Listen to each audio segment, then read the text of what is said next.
The funeral home confirmed my father's cremation before a death certificate existed. I got the call at work on a Tuesday.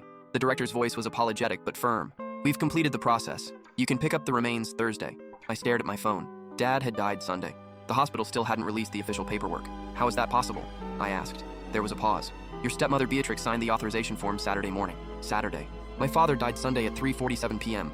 I know because I was there, holding his hand when the monitors went flat. Beatrix had been in the cafeteria arguing with the billing department about his insurance coverage. I called her immediately. "The funeral home says you authorized cremation on Saturday." "That's right," she said, like I'd asked about the weather. "But Dad was still alive on Saturday."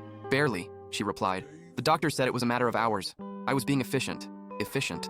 My father, who'd raised me alone after Mom left, who taught me to ride a bike and helped with my calculus homework, was reduced to a question of efficiency. I drove to the funeral home that night. The director, a nervous man named Quincy, pulled up the files. Sure enough, Beatrix's signature, dated 2 days before Dad's death. "This can't be legal," I said. Quincy shifted uncomfortably. "She had medical power of attorney. Technically, she could make arrangements in advance, but he wasn't dead yet." "No," he admitted, "but we assumed by the time we got to it." He trailed off. I went to the hospital. Dad's doctor, Dr. Patel, confirmed what I suspected. "Your father stabilized Saturday afternoon. We thought he might have another week, maybe 2. Beatrix had jumped the gun. She'd gambled he'd die before anyone noticed, and she'd been right. Mostly. I hired a lawyer Monday morning.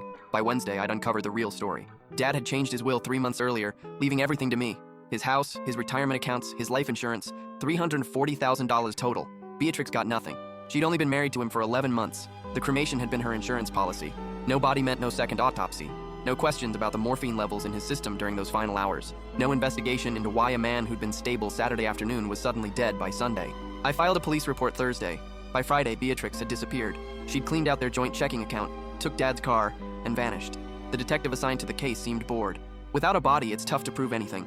"You have the funeral home records," I said. "She authorized cremation before he died." He shrugged. "People make mistakes with dates. Grief does funny things." I picked up Dad's ashes that afternoon. They came in a simple black box, lighter than I expected. 7 pounds of powder and bone fragments. I took them to the lake where we used to fish, just him and me on Saturday mornings. I scattered them at sunset, watching the ash drift across the water. 2 weeks later, the insurance company called. They'd found irregularities in Dad's claim. Someone had tried to cash his policy using forged documents. The signature didn't match. Beatrix had gotten sloppy. Last month, she was arrested in Nevada with $89,000 in cash. She's awaiting trial now. The prosecutor says it's a solid case. Elder abuse, insurance fraud, possibly manslaughter. I visit the lake every Saturday. I bring my coffee, sit on the dock, and watch the sunrise the way Dad and I used to. Sometimes I think about how close she came to getting away with it. How a few more hours, a less observant son, and she'd be living on a beach somewhere. But mostly, I just remember the good parts. The fishing trips, the homework help, the way he'd squeeze my shoulder when I did something that made him proud. Beatrix took a lot from me, but she couldn't take those memories. And in the end, that's what matters.